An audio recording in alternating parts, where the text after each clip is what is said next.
Então, finalizaremos a nossa capacitação com o módulo 3, higienização e manutenção. Iniciaremos falando da higienização de ambientes, equipamentos e utensílios. Os produtores de alimentos devem estar atentos à limpeza e manutenção dos equipamentos e utensílios do ambiente de processamento. A higienização deve ser feita imediatamente antes do uso desse equipamento e também ao final do expediente ou em caso de interrupções demoradas. Os detergentes vão promover a limpeza das superfícies, eliminando aí resíduos. E se a limpeza não tiver sido bem realizada, não tiver sido eficiente a remoção da matéria orgânica, a sanitização não será eficaz. Então, o processo de higienização na agroindústria, tanto no ambiente quanto equipamentos e utensílios, tem que ser muito bem elaborado. Geralmente, o procedimento geral da higienização, seja do ambiente, dos equipamentos ou utensílios, compreende 4 etapas. A primeira, pré-lavagem, seguida de lavagem, enxágue e posterior, sanitização. Então, vamos olhar aí o que é importante saber sobre cada uma dessas etapas. A pré-lavagem. Na pré-lavagem, faz a redução de resíduos aderidos às superfícies dos equipamentos, utensílios, o que você estiver limpando. Geralmente, aproximadamente 90% das sujidades já são eliminadas aqui na pré-lavagem. Indica-se que a temperatura para a realização dessa pré-lavagem esteja aí em torno de 38 a 46 graus Celsius, para que essa pré-lavagem seja mais eficiente. Quando a temperatura da água está muito elevada, se é uma agroindústria que trabalha com alimentos ricos em proteína, essa água com temperatura muito elevada vai favorecer a desnaturação dessas proteínas. E a proteína desnaturada vai aderir ao equipamento ou ao utensílio. Então, não é indicado que essa água seja muito quente. E a água muito fria também, caso o alimento processado ali naquele equipamento ou utensílio tenha um teor lipídico grande, se a água estiver gelada, vai causar a solidificação da gordura. Tanto a desnaturação da proteína quanto a solidificação da gordura vai prejudicar toda a eficiência do processo de higienização, porque vai dificultar a remoção dessa proteína ou da gordura, o lipídio aderido ali ao equipamento ou utensílio. Então, é bom que essa pré-lavagem, quando executada, seja com uma água na temperatura ambiente amorna, certo? A pré-lavagem não se usa ainda detergentes, é só um jato de água para remoção aí da maioria dos resíduos aderidos. Por que é importante a pré-lavagem? Se eu seguir com o meu uso de detergente, com equipamentos ou utensílios com muita sujidade aderida, proteína, lipídio, seja o que for, a lavagem pode ser comprometida. Então, se realiza essa pré-lavagem com jatos de água para posteriormente seguir para a lavagem. E a lavagem? Na lavagem se utilizam detergentes para retirar as sujeiras aderidas aí à superfície. Cada agroindústria deve conhecer o tipo de resíduo que vai estar aderido aos seus utensílios e equipamentos. Se é um resíduo rico em lipídios, proteínas, sais minerais, esse resíduo aqui vai depender do que é processado na agroindústria, certo? Então, em geral, são utilizados 2 tipos de detergente, de uma maneira geral. Os alcalinos, quando o objetivo é remover proteínas e ou gorduras, vamos pensar aí um laticínio, um pequeno laticínio ou uma agroindústria que use leite e queijo nos seus processos. Tanto, esses alimentos são ricos tanto em proteínas quanto gorduras. Os equipamentos e utensílios terão proteínas e gorduras ali para serem removidos. Então, normalmente se utilizam detergentes alcalinos. O que são detergentes alcalinos? Existe uma escala de pH. Tudo que está aqui abaixo de 7 são os ácidos. Quanto mais baixo, mais ácido. 0, 1, 2, 3, aqui nessa escala de pH. 7, detergente neutro, o pH, o índice de íons aqui, de hidrogênio, em termo químico, vai estar aqui em 7. E alcalino, ele vai ficando básico aqui, o contrário do ácido, ó, um pH maior. Então, detergentes para ser utilizados quando a matéria-prima processada, o alimento processado é rico em proteína e gordura, o ideal é que ele seja mais alcalino, não ácido, certo? Para uma eficiência melhor na limpeza. Já os ácidos, eles têm o propósito de eliminar incrustações minerais.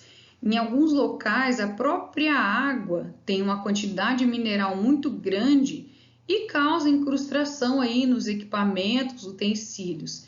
Então, se necessita utilizar esse detergente com pH ácido para eliminar essas incrustações. Olha, na minha agroindústria eu geralmente trabalho com produtos ricos em proteínas e gorduras, mas eu percebi essa incrustação em alguns equipamentos. Então, você vai adquirir o detergente ácido para fazer uma limpeza a cada 15, 20 dias no seu equipamento com esse detergente para eliminação aí da incrustação mineral e utiliza o detergente alcalino para remoção das sujidades aí deixadas no processamento, certo? Hoje, no comércio de detergentes, se encontram detergentes que são misturas de componentes para tratar vários cenários de limpeza. Aqui eu coloquei uma tabela com os principais tipos de detergentes utilizados em indústrias de alimentos e as funções principais que esses detergentes têm, dependendo aí do seu propósito. Tem que deixar muito claro que todos os detergentes utilizados em indústrias de alimentos devem ser certificados. Então, geralmente, as agroindústrias conseguem comprar esses detergentes nas empresas revendedoras e esse detergente tem que ter a certificação ou seu registro para que seja utilizado na indústria de alimentos, justamente para se evitar a contaminação química, que já foi citada no módulo 1, certo? Então, tem-se os detergentes alcalinos ou básicos aí. Deslocam resíduos por emulsificação, causam uma saponificação dos lipídios e também peptização, a quebra das proteínas. Os mais utilizados aqui, ó, alcalinos e ácidos.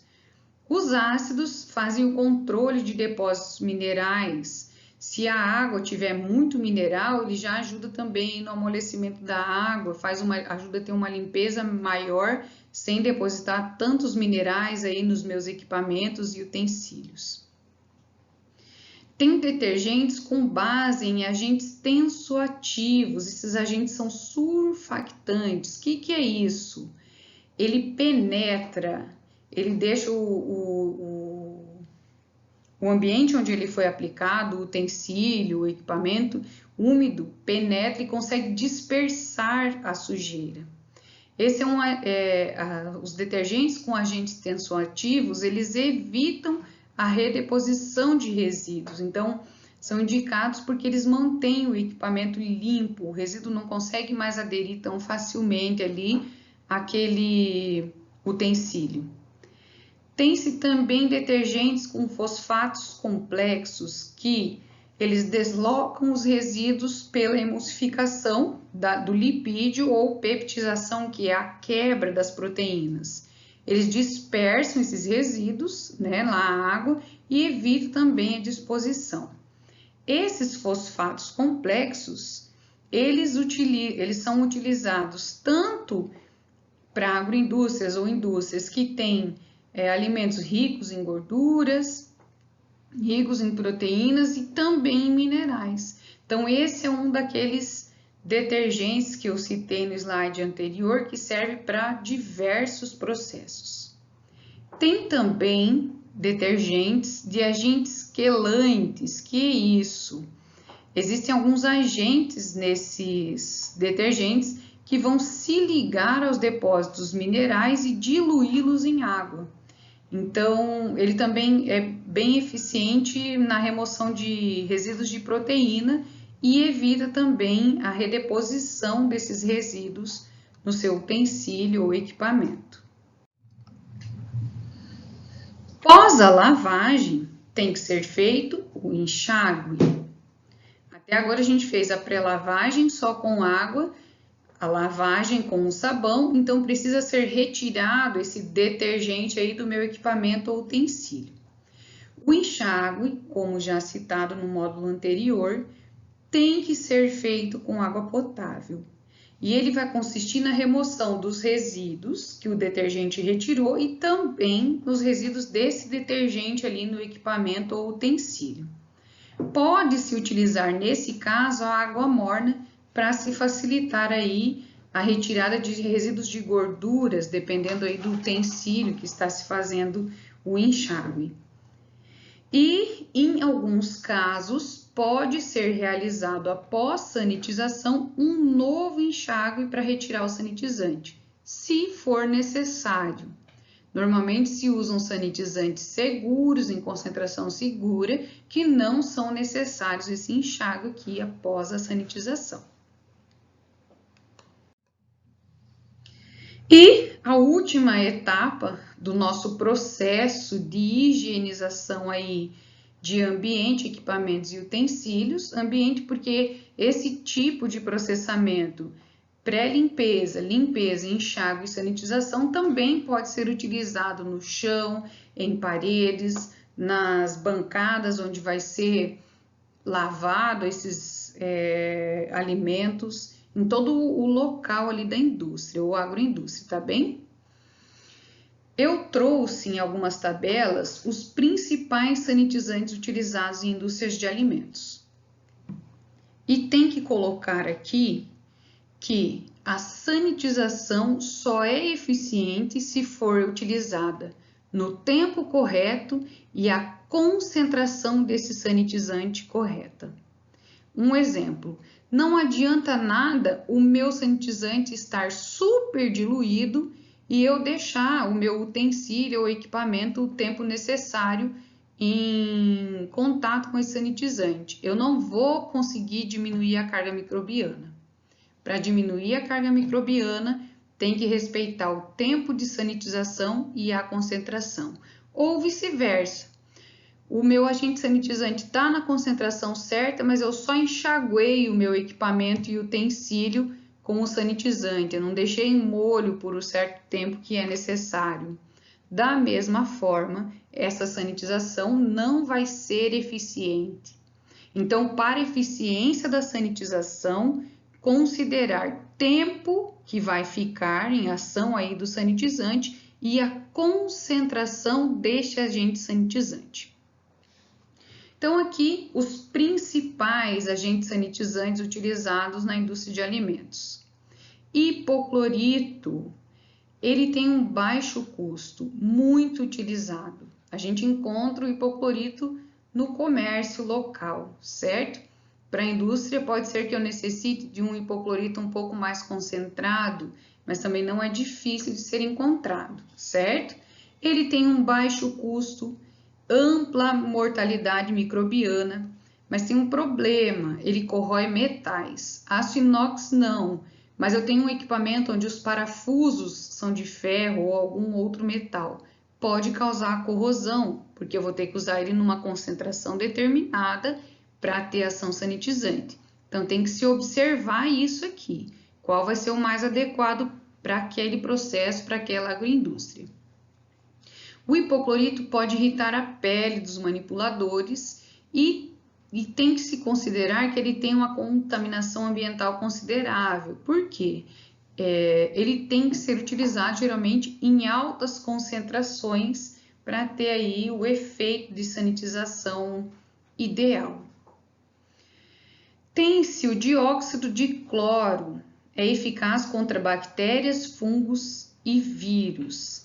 Ele, numa concentração bem baixa, ele já é eficaz contra esses micro-organismos.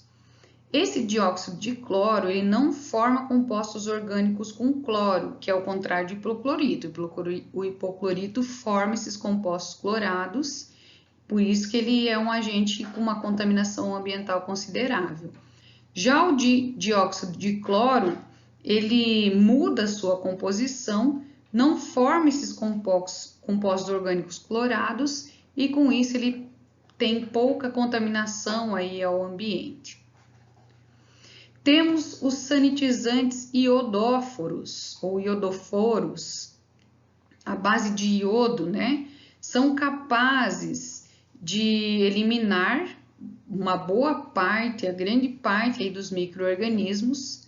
Eles são bons para equipamentos, utensílios de vidro e inox e podem manchar plásticos, porque a base deles é o iodo, certo? O iodo ou os sanitizantes iodóforos são pouco prejudiciais ao ambiente. Tem-se também muito utilizado o sanitizante de ácido peracético. Esse sanitizante ele é especialmente utilizado quando se tem a presença de esporos aí no processo de produção. Então, ele é ativo contra micro-organismos e os esporos que esses micro-organismos produzem. Esses esporos aqui são liberados pelos micro-organismos e podem acometer uma contaminação futura. Então, esse sanitizante em especial é ativo contra os esporos também. Só que ele tem algumas particularidades. Eles funcionam bem sobre baixas temperaturas e perde a sua atividade sanitizante em pH neutro. Então, se for decidido utilizar o sanitizante PAA, tem que se cuidar da temperatura e também o pH, especialmente o pH da água em que vai ser submerso esses utensílios e equipamentos. Eles são pouco corrosivos e também têm pouca contaminação ambiental, não formam matéria orgânica clorada aí que prejudica o ambiente. Tem também os sanitizantes à base de compostos quaternário de amônia. Eles são ativos contra micro-organismos, inodoros, não mancham plásticos, não são corrosivos ou tóxicos aos manipuladores e pouco prejudiciais ao ambiente. Então, vai de cada agroindústria definir aí qual vai ser melhor detergente a ser aplicado e qual sanitizante que vai atender mais as especificações do seu processo. Aqui, um exemplo bem simples para se realizar a sanitização para utensílios, tá? À base de cloro ou hipoclorito de sódio comercial. O hipoclorito de sódio comercial normalmente tem uma concentração aí de 2 a 2,5% de hipoclorito.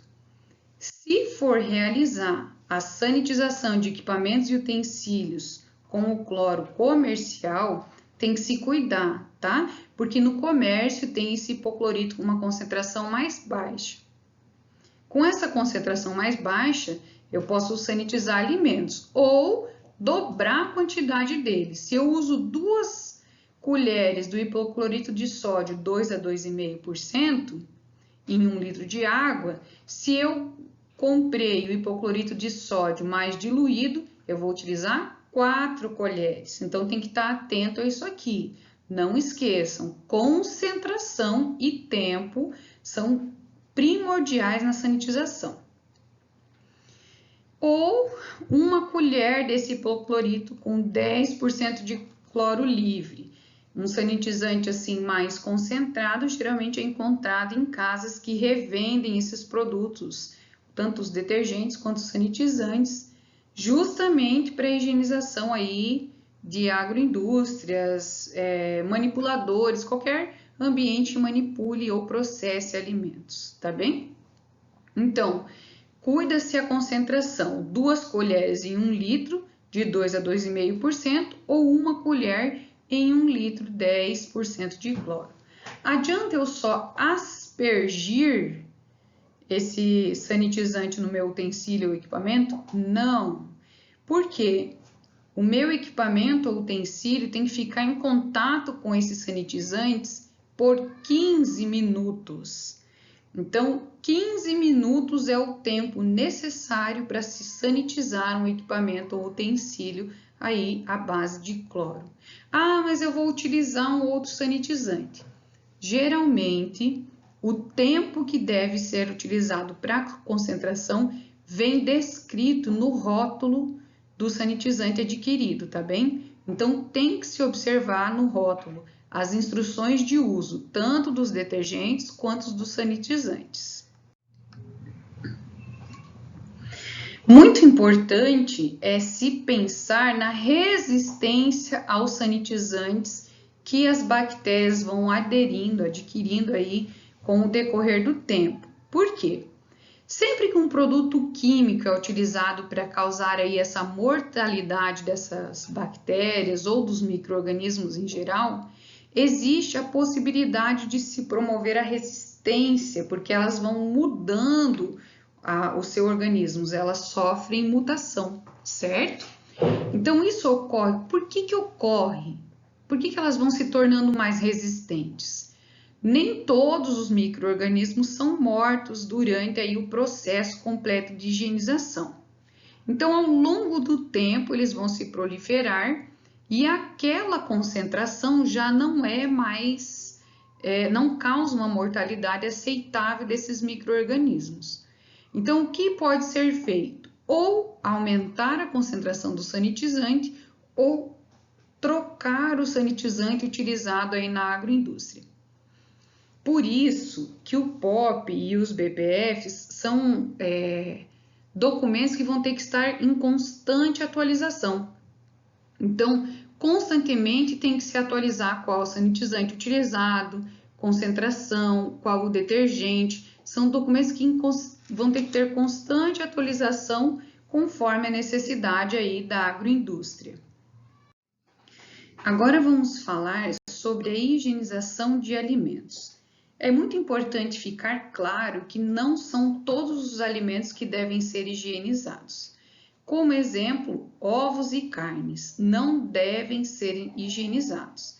Eu vou colocar aqui uma animação para vocês entenderem o que acontece.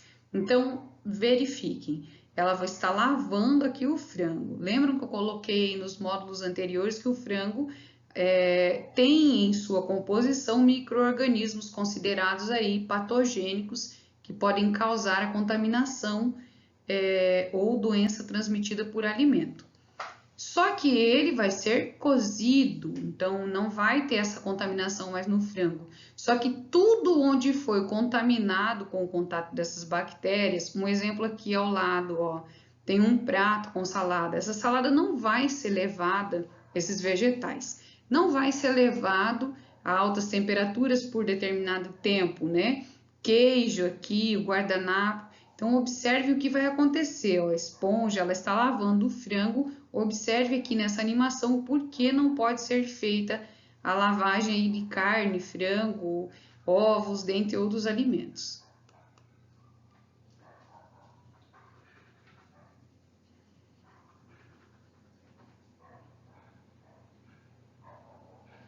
Então, percebe-se que a bactéria que estava presente no frango foi transferida para tudo ao redor onde ele estava sendo lavado. O que aconteceu aqui? Uma contaminação cruzada violenta. dependendo da pessoa que consumir esses vegetais, esse queijo, ou ela vai fazer a lavagem aqui das mãos, mas olha o avental dela em que ela estava processando o alimento, todo contaminado. Ovo, por que não pode lavar o ovo? Na casca do ovo tem salmonela, né? A salmonela está presente lá dentro do intestino da galinha. A hora que ela bota o ovo, a casca do ovo tem salmonela. Ele tem uma película abaixo da casca. Essa película evita que a salmonela entre lá dentro, assim, da clara e da gema. Quando você lava ele com água, o que acontece? Os poros da casca se abrem, a água leva essa salmonela, consegue passar por essa película e leva a salmonela lá para dentro do seu produto. Então, não se lava o ovo. Ah, mas tem restos ali de fezes. Então, lava na hora do uso. Lavou, usou.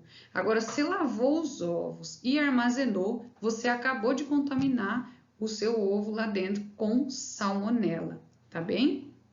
Como que é feito em agroindústrias? Um jato de ar que retira a maior parte aí dessas sujidades visíveis, mas o ideal é que não seja lavado. Então, tem alguns alimentos que não se faz a higienização dos mesmos.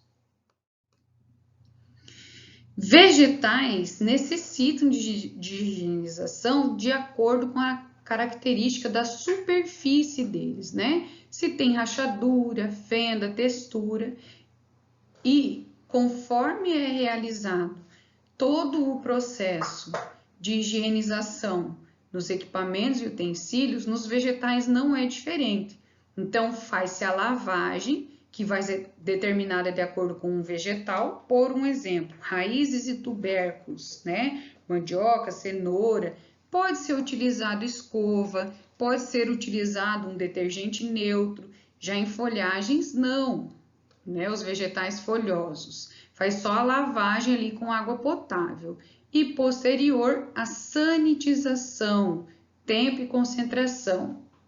São os mesmos sanitizantes utilizados na sanitização de equipamentos? Nem todos, e também numa concentração menor. Se trata de alimentos, certo? Então, a sanitização é um pouco diferente. Então, como geralmente é feita a limpeza? Pode-se retirar partes estragadas se houver de vegetais, certo? Mas tem que se observar se tem partes ou cascas amolecidas, manchadas, mofadas, porque isso aqui, mesmo sendo retirado, pode estar comprometendo todo o alimento, todo o vegetal. Se ele estiver mofo, o mofo libera hifas em que já contaminou todo o vegetal, certo? Polpa amolecida com mofo, tem que ser observado isso. Se for observado aí talos murchos, mofados, alguma parte mofada, alteração no odor, textura, esse vegetal não serve, não é uma matéria-prima adequada para processamento. Na limpeza, geralmente se lava com água corrente, certo? Pode ser manual ou mecânica. Mecânica, assim, tem esteiras assim, ó, que vão levando o alimento, sofrendo aí essa lavagem, passando por essa lavagem, certo? A água refrigerada, no caso de vegetais, geralmente auxilia aí na conservação dos mesmos, certo? Ela inibe algumas ações enzimáticas que possam acontecer e também ação microbiana. Pode ser feito em constante agitação e com auxílio de esponja, exceto hortaliças. Esponjas são utilizadas casca de laranja, abóbora, os tubérculos, né, que são retirados aí da terra ou escova. Em alguns casos, pode ser utilizado detergente neutro. Se você acha que o detergente não vai fazer mal ali ao seu vegetal, não vai entrar na superfície do vegetal que vai ser consumida, pode ser utilizado. E em casos de alta contaminação microbiana, se o alimento está muito sujo de terra ou vegetal ali, pode-se adicionar um pouco de cloro, em baixa concentração aqui já na água de lavagem. A lavagem reduz até 90% a carga microbiana dos vegetais, mas ainda assim ela não é segura não é suficiente para manter aí a contaminação em níveis seguros. Precisa se reduzir ainda mais essa contaminação. Como ela é reduzida? A partir da sanitização.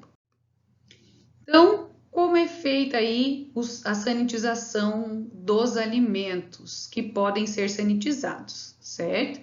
Então, geralmente utilizados o ácido acético, que é o vinagre, hipoclorito de sódio, também utilizado lá nos equipamentos, ozônio, radiação, superóxido, luz ultravioleta, entre outros. Então, vai aí da agroindústria definir qual vai ser o melhor para o seu processo. A sanitização de vegetais também tem que ser observado tempo e concentração. Aqui um exemplo de sanitização para vegetais, com vinagre. Com vinagre comercial, geralmente é o ácido acético, tá? Ele tem uma diluição, ele é bem diluído, então 200 ml de vinagre, aproximadamente um copo como esse, em 1 litro de água, coloca o seu vegetal aqui para sanitização em molho por 10 minutos. Não é só aspergir. O meu vegetal tem que estar em contato com esse agente sanitizante como um todo, certo? Então, por isso que ele tem que ficar em molho em 10 minutos. Ou o cloro, que é hipoclorito de sódio. Se for aquele comercial mais concentrado, e gente, existe inúmeras marcas no comércio local com o hipoclorito de sódio de 2 a 2,5 e também o hipoclorito de sódio a 1%. Se é a 1%, 2 colheres de sopa em 1 litro de água. Se é o 2 a 2,5%, 1 colher em 1 litro e mantenho o meu vegetal aí nessa solução sanitizante. Então, esse processo de higiene completo, a lavagem mais essa sanitização, garante aí uma redução da carga microbiana, deixando a minha matéria-prima ou o alimento que vai ser comercializado adequado para o consumo. Muito importante a ser feito dentro das agroindústrias é o manejo de resíduos. Toda agroindústria tem seus resíduos, toda indústria que fabrica alimentos tem os seus resíduos. Então, esse manejo tem que ser feito para evitar a contaminação de alimentos e o acesso de pragas aqui ao meu local de produção. Então, as lixeiras internas têm que estar ali com pedal e as externas sempre tampadas. Esse manejo tem que ser periódico, faz a remoção do lixo aí várias vezes ao dia, 2, é determinado lá nos seus documentos, o Manual de Boas Práticas de Fabricação e os POPs, certo? Deve ser retirado para a área externa no intervalo aí das atividades e as lixeiras onde vão esses resíduos que vai ser retirado especialmente aí dos alimentos processados tem que ser periódica. E qual será o procedimento de higienização das lixeiras? O mesmo utilizado para equipamentos e utensílios, tá bem? Uma concentração de sanitizante maior e o detergente conforme o alimento que é depositado aqui, o resíduo que é depositado aqui nessas lixeiras. E a manutenção? A manutenção é extremamente importante porque ela ajuda a garantir aí o sucesso dessas boas práticas. Então, tem que se fazer uma manutenção preventiva a partir de calibração de equipamentos. Essa calibração é feita por instrumentos de medição. Então, existem os padrões que têm que ser atendidos, existem diferentes tipos de calibração, com que frequência que vai ser realizado essa calibração e também registrar tudo isso. Um exemplo, a sua agroindústria dispõe de um pasteurizador. Esse pasteurizador precisa ser verificado constantemente se ele está chegando na temperatura que tem que chegar de pasteurização. Então, tem que se ter uma manutenção preventiva de calibração desses equipamentos. Eles têm que estar sempre calibrados. As balanças que são utilizadas no envase aí dos produtos têm que estar sempre calibrados, certo? Isso colabora para o sistema de BPF ter sucesso. Tem que se calibrar e olhar a manutenção dos utensílios de ambiente de trabalho. Pode ser utilizada a tábua plástica? Pode, mas ela vai ter que ser trocada com mais frequência do que uma tábua de vidro. Mas eu não consigo me adaptar com a tábua de vidro. Tudo bem, usa a tábua plástica. Você percebeu que ela já tem muitas fissuras? Troca. Entende? Tem que se observar esses utensílios aqui, o ambiente de trabalho. Poxa, você percebe ali na indústria que está soltando os azulejos. Tem que consertar isso, porque isso pode causar aí um foco de contaminação.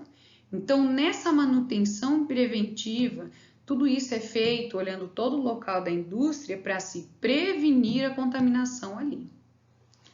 Os POPs envolvem a revisão aqui dessa manutenção quando necessário. E também como será executada a manutenção e ações corretivas que são necessárias. Dentro lá do manual de BPF tem-se a documentação contida aí dessas ações corretivas, nos POPs também, né? O que deve ser feito se você verifica os utensílios precisando de manutenção ou troca dos mesmos.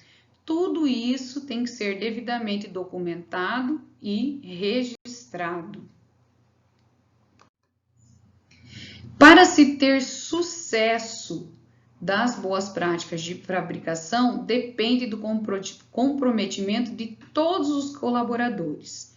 Então, além de se investir na aplicação da ferramenta de BPF, montar documentos adequados, utilizar o detergente, o sanitizante correto, se os colaboradores não seguirem as boas práticas, o processo não vai estar de acordo, os alimentos não vão estar seguros para consumo, não vão estar de acordo com o que se exige a legislação. Então, tão importante quanto implementar um sistema, fazer ele funcionar, é a ação de todos os colaboradores. E essa ação só vai acontecer com capacitações e treinamentos periódicos, onde se explica, determina a importância de se seguir essas ferramentas. Finalizamos aqui a nossa capacitação. Foi um prazer compartilhar todas essas informações e espero que sejam muito úteis para todos que tiverem acesso a esse treinamento. Obrigada!